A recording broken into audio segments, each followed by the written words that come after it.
You want to support Roland Martin Unfiltered? Be sure to join our Bring the Funk fan club. Every dollar that you give to us supports our daily digital show. There's only one daily digital show out here that keeps it black and keep it real as Roland Martin Unfiltered. Support the Roland Martin Unfiltered daily digital show by going to RolandMartinUnfiltered.com. You can make this possible. All right, folks, November 22nd, Gabrielle Union was announced that she was leaving as one of the judges on the hit NBC show, America's Got Talent. A few days later, the folks who produced the show, Fremantle, released a statement that's saying that they believe in diversity and inclusion, but also they always switch out judges to sort of refresh, if you will. Here's the problem. This show has been around like 15 years. Simon Cowell has never been switched out. Howie Mandel has been on the show a decade. The only people who keep getting switched out are the women. Now, they announced that Gabrielle Union and Julianne Hough, they were actually going to be removed. Now, the show reportedly was paying Gabrielle Union $12 million a year. She had a 3-year contract, but it was a series of 1-year contracts. And so this all came about after she said, first of all, not in court, first of all, based upon sources. She has not publicly commented on the record, but sources say that she complained about getting excessive notes, that her and Hough, excessive notes from execs about their appearances, about their hair, that her changing hairstyles were too black, if you will. Also, there was a particular black act that was on the show that she felt was really worthy of it. But then she was told by producers that, well, America would really get it behind another group a lot easier, that they were white, than this black act. And also, she complained about smoking by Simon Cowell. It's supposed to be illegal, smoking in buildings, but nobody wanted to tell Simon to stop smoking because it was his company. And she was like, damn, that smoke's coming down the hall. So these are all these allegations.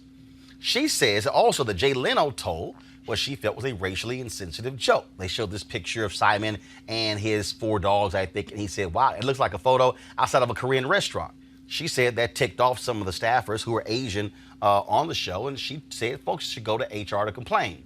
According to various sources who's talked to Variety, The Hollywood Reporter, but also Huffington Post, they said that she encouraged folks to go to HR, but that Kyle was upset with her, saying, don't go to HR, come to me with your issues. Yeah. All this has been going on, and what has happened is that other people have come to her aid. So, for instance, first of all, Hough is like, yo, I'm good, nothing happened to me, because she also has a couple of other shows she's working on for NBC. She's also going to be returning for another season of America's Got Talent, The Champions, which is going to premiere in January. And so all of these things that have been going on, and again, lots and lots of drama here. And so the statements that were also released, I thought were quite interesting, because Fremantle released another statement.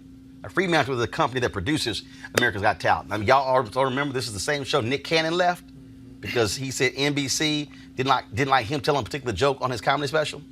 So Fremantle released a statement on yesterday, November 26th, saying they take diversity seriously, and they were getting with Gabrielle and her reps to better understand the issues that she raised. So let me deconstruct this, if you will. So you release a statement to say you were trying to get a better handle of what Gabrielle was stating. So that says to me 2 things. One, either she never said anything, or 2, somebody lying.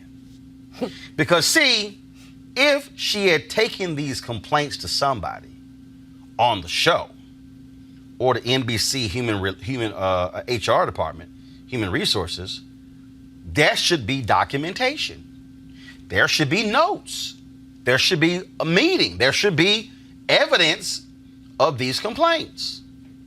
And if there's evidence of the complaints, then there has to be evidence that shows something was either done or would likely happen, because it involves the show of a huge talent in Simon Cowell. Remember, American Idol? They didn't want to go down that path. I reached out to somebody at NBC today, and I was told that they are hiring outside counsel. They're going to be meeting with Gabrielle and her lawyers to also better understand these issues. See, here's what I really think is going on here. I think what's really going on is that Gabrielle Union is not a compliant Negro. Let me say that again. She's not a compliant Negro. Now, I don't use that phrase all the time, but I'm using it within the context of this because what happens a lot of times in these mainstream media, largely white environments, black people are expected to be quiet and just shut up and take whatever is given. See, the reason this is so significant is because she was a popular judge. We're living in a world where social media and your metrics are judged by that. First of all, Simon doesn't tweet or post. Howie barely does. Gabrielle's numbers, her social media numbers, more than all the other judges combined. Her social media metrics, crazy. Her husband, Dwayne Wade, said, first of all, he said she was fired. He says that her presence was a large reason why a whole new audience began to watch the show because of the flavor she brought to the show. So as you begin to unpack these things, when you hear this whole issue about hair, remember, this is the same state that passed a bill signed into law by the governor that forbids hair discrimination, which would apply to this show and NBC and America's Got Talent. Why? Because the show was shot in Los Angeles. But the reason I say this is this whole notion of not being a compliant Negro is because Gabrielle was supposed to just shut up and move along. Just move along. Look, you got 12 million, just move along. She's like, oh, no, hell no. Because what's right is right and what's wrong is wrong and what's fair is fair. And so by her making it clear what happened, it now is forcing a different conversation. Now, NBC has to get involved because it can't just be left in the hands of Fremantle, which produces America's Got Talent, because they're the network that airs it. They have rules and procedures. They have HR policies. And if she's a so-called whistleblower, what protections does she have? Now, some of y'all also might say, well, bro, why in the hell does this matter? This ain't affecting black people at large. But actually it is. Because see, what Gabrielle Union is dealing with is what black people are dealing with every single day in these companies. Whether they're engineering firms or law firms or other positions in corporate America, other media companies, they hear you are black inside of companies and you're having to be the compliant Negro, act a certain way, wear your hair a certain way because there's somebody white who's like, we don't really like those cornrows. We don't really like, the natural look. We really don't like that. No. That's why this matters. But see, here's the other thing that we have to also understand. $12 million a year. In 3 years, that means she can make $36 million just from this show. See, when we are limited economically, then we are also limited in being able to help our community economically. See, I remember when my term was up at CNN and I was asked by Mark Lamont Hill on Huffington Post Live. He said, hey, why do you think you never got a show? And I said, well, I've really been thinking it's because you have white execs who really weren't comfortable with a black man giving his opinion on a news show. And I said then, we also want to make Wolf Blitzer and Anderson Cooper money. See, I know what it's like to be an opinionated person inside. And I had people who came to me, black people, who said, Roland, you really should, not breathe these things up. I think you're too militant. And this is what I said. I said, y'all, I could wait till I'm 75 or 80 and write a book and talk about what the experience was like 40, 50 years ago. I said, but somebody has to be willing to say it in the present and to change it in the present in order to impact the present and tomorrow. See, that's really, to me, what this is about. This is Gabrielle Union saying, I raised some fundamental issues on this show.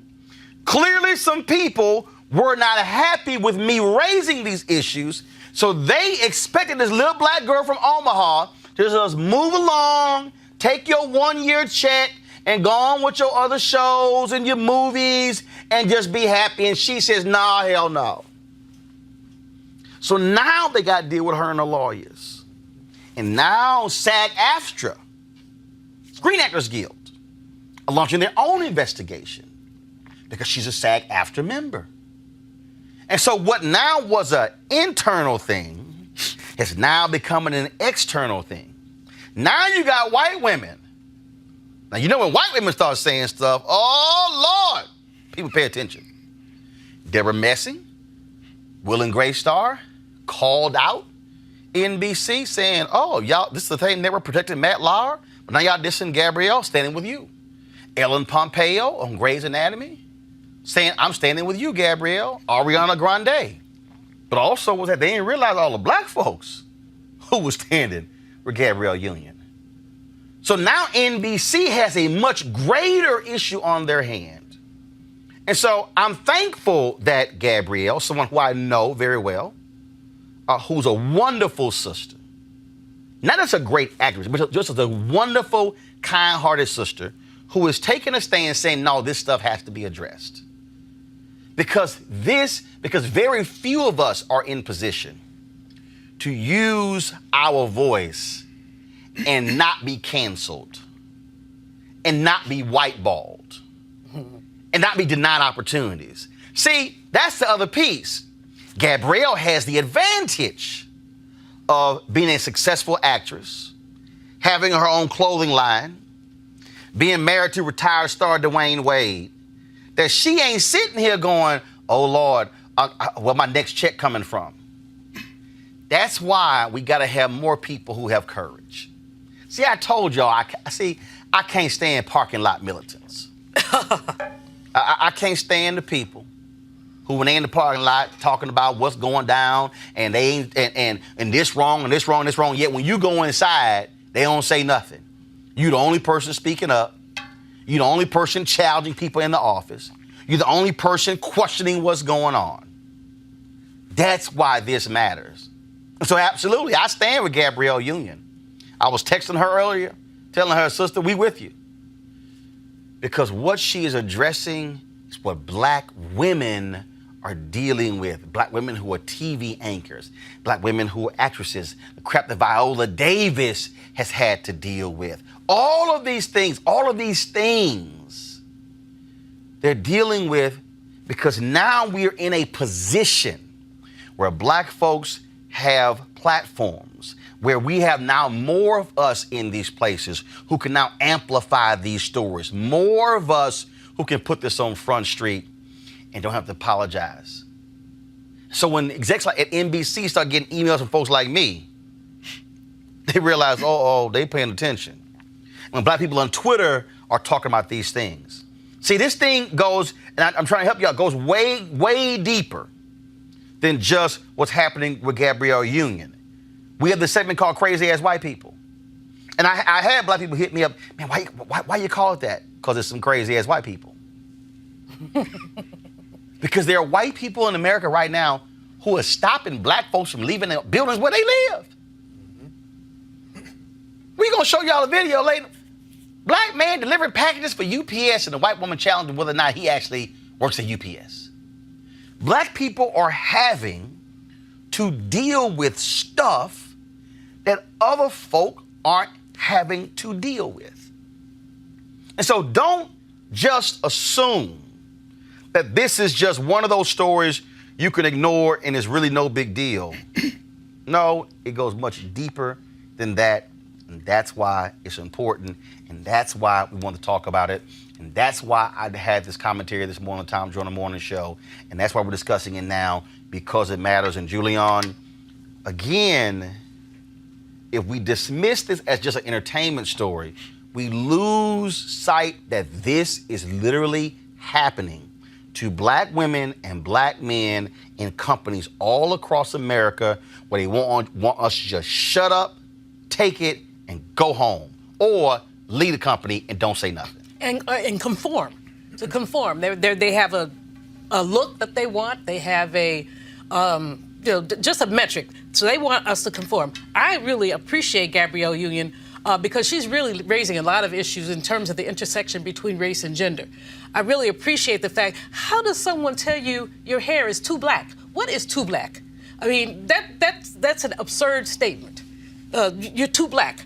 Has anybody ever told somebody they were too white? No. So, the too black, you're right, Roland. This is economic discrimination. Sister was going to make 3 times what she made in the 1 year.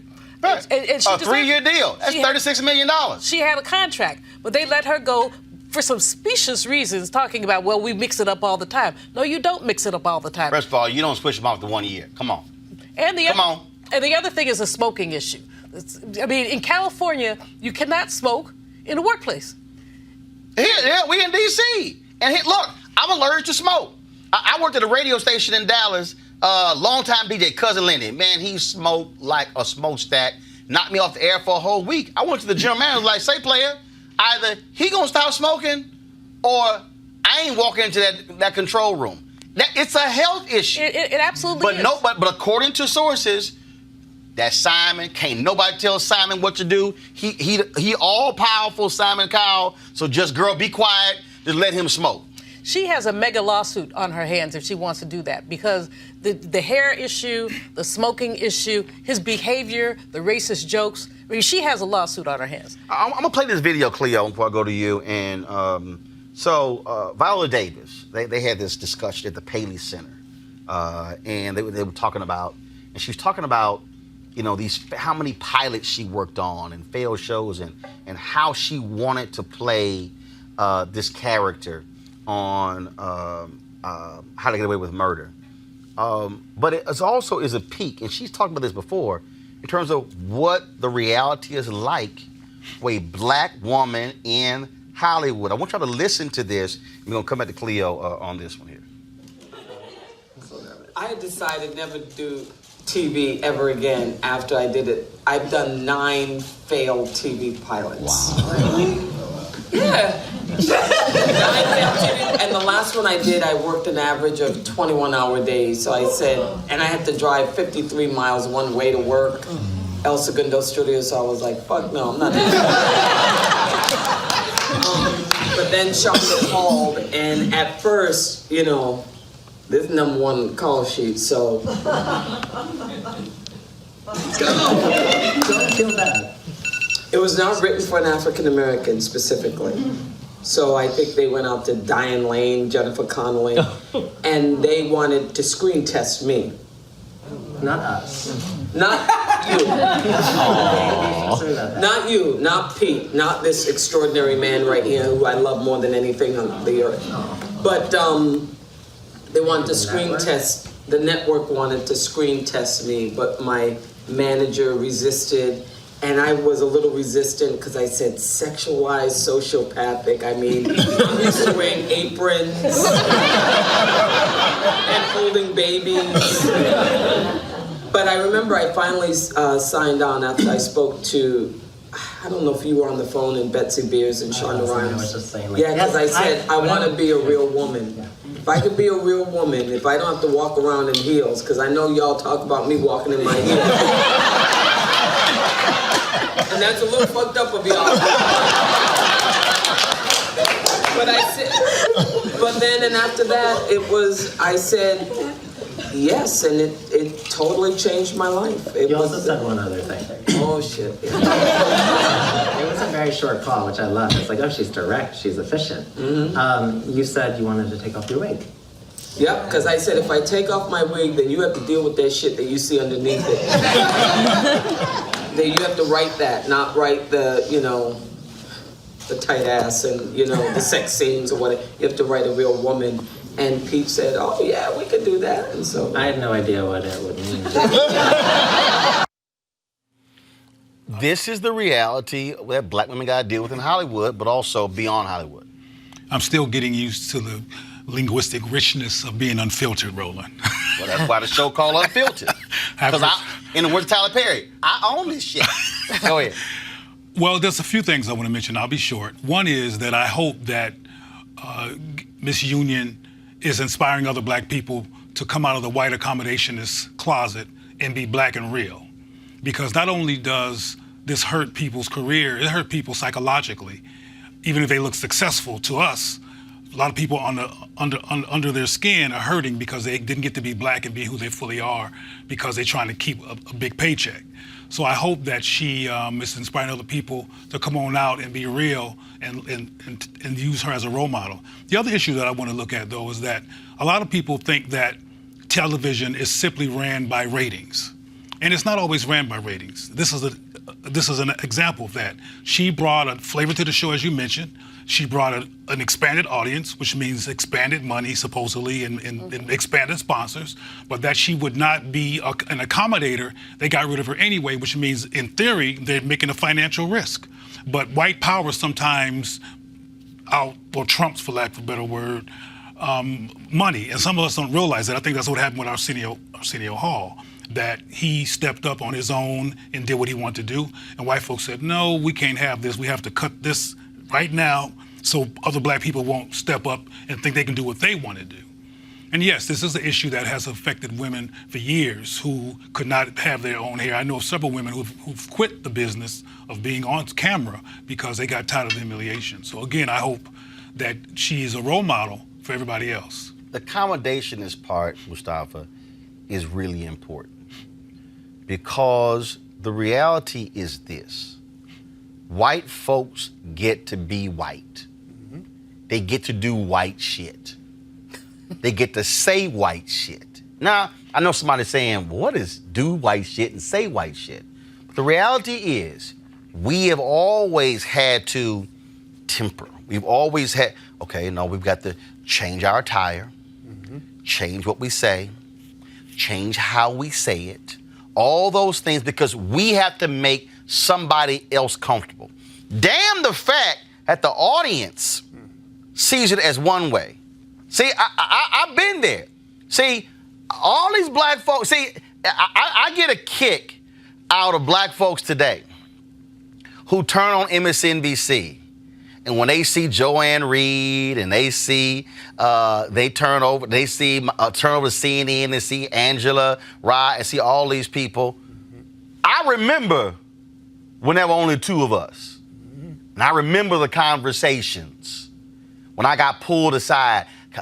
We need you to smile more because you're coming across as too angry. I said, look, if I smile anymore, it's going to be a damn minstrel show. That was a real conversation I had to have with somebody at CNN. When I was literally, they almost chastised me for thinking while black. Because we were in a meeting. And what happens is, like, if we're sitting here talking about some ideas, a lot of times when I'm visualizing, I'll be sitting here, I might be looking off and have a look at my face, and they call me, that was really unsettling because you were angry. I was like, oh, hell no. I said, wait a minute. I was thinking while black? I said, no, we ain't having this damn conversation. That's literally what I said. And so, folk don't know what other folks went through to make it easier for the folk today to do them. Exactly. And that's why this thing matters. Yeah, I mean, everybody's hit some of the major points. Here's the other part. As we talk about on this show all the time, you got to own your own stuff. So then you don't have to deal with some of this foolishness. But that's just one side of the coin. Let's flip the other side of the coin over and let's realize the power that we actually have. And it was mentioned earlier about the sponsors. So folks should be reaching out to the sponsors who help to support this show and let them know what their feelings are about this, because that's where a lot of power is also. Yes, Simon Cowell has an incredible amount of power. Let's not get it twisted. We've seen how that plays out in Hollywood in relationship to women. But you also have power. So if you let those sponsors know this is not something that you are comfortable with and you will no longer purchase their products, it'll change some things. Well, and I think that, and obviously, first of all, that's a strategy that's involved with that. I think what's going to happen is we'll see these meetings take place. There will be stories discussing this, what comes out of this. because it's now public, they're going to actually have to publicly make some statements about what happened, how will things be fixed. But I just want people to understand that the reason we talk about a lot of these stories and bring attention to them, and even this is the case of an actress, folks have to understand that, and this is and people don't, if you've never been in a situation, you don't understand it.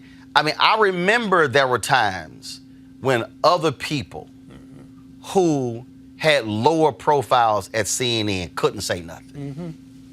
But I could. And see, I could have easily been like some folk, well, like, that ain't my problem. Right. But no, because see, there's responsibility that comes when you have power, when you have influence, when you have stature, when you're able to bring it to the table. And that's why I think it's wasted opportunity if you're African American and you're working at an ESPN or Fox Sports or CBS or an ABC or an NBC or Fox or any of these media companies, or if you're working at a law firm or you're working at a major corporation, and you actually have the ability to shift a dialogue or move a conversation or call some folks out because you've amassed this level of credibility and power, and you don't do a damn thing with it. Roland, that, to me, is what's also shameful, because it's not just about you. It is about who's walking through that door next. But let me add this. Hold on, Mustafa. Yeah. Then I'm going to come back to Cleo, then Julianne. So you did some incredible reporting and a story that you did with Byron Allen not too long ago. And all those dynamics, it's about power and how it plays out. So we're seeing this happen in a number of different situations. And we're also seeing people step up and live out their values. And that's what Gabrielle is doing. Cleo. I think it's important to reiterate that people are stepping up, and again, to affirm Gabrielle Union for what she's doing. But one thing I think is important to reiterate is that one of the things that gives white people the balls or the ovaries or whatever to tell black people that they're too black is accommodating black people. Yes. There's a culture after so many centuries of normalized apologizing for being black in the presence of white people. I have been to so many meetings where the people who are the most crazy toward me and the most reactionary to me are black people who are looking around, waiting to take care and save white folks. Do you understand that needs to be put up there as an issue that is primary for black people to unlearn and dismantle? One of the black folks came to me when I was at CNN, and one of the highest ranking blacks when I was at CNN had a conversation with another black person and said that there are good blacks and bad blacks. Yep. And this brother was black. And this brother told this person that Don Lemon was a good black. How he dressed and how he talked. He is. And then he said, Roland Martin's a bad black because he's too loud and he's too aggressive and how he dresses. And this same individual, and the whole time he was there, black, would never meet with me one-on-one. I could send an email to the worldwide CEO, Jim Walton. Matter of fact, I ain't got a say problem. Jim Walton, I could send an email to him and say, Jim, I'm coming to Atlanta. Can we meet? Roland, hit my secretary. I could get a one-on-one meeting with the worldwide CEO, but the highest ranking black man would not meet with me one-on-one. I would say, well, I'm coming to New York. His office was across the office from another EVP. I could meet with that EVP, he across the hall. I said, when you come to DC, would never meet with me one-on-one. Well, see, the problem with this, Roland, is that many of these folks in these positions have leveraged their blackness to get these positions. Right. The whole, affirmative action, et cetera, companies are looking for diverse candidates. Right. But many of these, everybody brown ain't down. So you look at these diverse candidates who say nothing. John Rogers, Ariel Capital Management, gave a speech in Chicago at Rainbow Push one time, and he's talked about black board of directors members. And he said, you're not on the board to make money and to basically enrich yourself. It's all about you. You're on the board to change policy. But many of folks get in there and they get real quiet. They just can't do it. And this is just internalizing racism. And these are powerful black people. They're making 7 figures. They have access to all kinds of things, and they just won't say anything. And we need to begin to call those people out and say, what's up? Because if we don't call them out, they will continue to pimp black people, for access, but not to give back to black people in terms of process. But we also need to look at our own behavioral and traumatizing treatment of people. I'm talking about black people now. Because sometimes when we get mad at somebody who's dealing with a internalized white supremacy relapse issue, we get mad at them and attack them and never look at the larger system that creates this kind of mentality. It's not natural to second guess your worth and give somebody else privilege. That's a mental side effect of intergenerational oppression unresolved. And unfortunately, in so many cases, when we get mad at black people for acting like that, we jump on them and we can be very mean, and we just re-traumatize them instead of looking at them from a perspective of cause and effect and deflecting that self-hate. I've seen it too much. Go ahead. We just need to utilize our power. We need to stop just allowing systems to be the systems that have always been the systems. And I actually believe that we can make change happen. We saw it a little bit in Hollywood when folks began to speak out about, the Academy Awards and some of the other things. And it was just a small step. A little bit. But people began to engage in that process. I think this is the exact same thing where we've got to make sure that we're hitting on all levels. You're going to get, you got to hit on the legal aspect. You got to hold people accountable on the legal side. But we also got to utilize our dollars more effectively. Yep. So we'll see what happens. We're going to stay on top of this. And then we'll give you more updates as they become available. But yeah, we stand with Gabrielle Union. All right, folks, back to our Roland Martin Unfiltered video in just one moment. All right, folks, it's the holiday season. This is when you think about spending time with the family and friends. This is also when you count your blessings and support those less fortunate. This year, be a holiday hero and change someone's life forever. Right now, hundreds of thousands of Americans are sitting in jail without being convicted of a crime. Why? Because they lack the financial resources to pay their bail. Now think about it. If you are arrested for any minor offense, you will be taken directly to jail. If you don't have bail money, you will stay there until a court date is scheduled. That could be days, weeks, or even months. Simply put, America's bail system is broken for people of color. Freedom folks should be free. That's why the Ebony Foundation has partnered with the Bail Project and is sponsoring the Home by the Holiday campaign.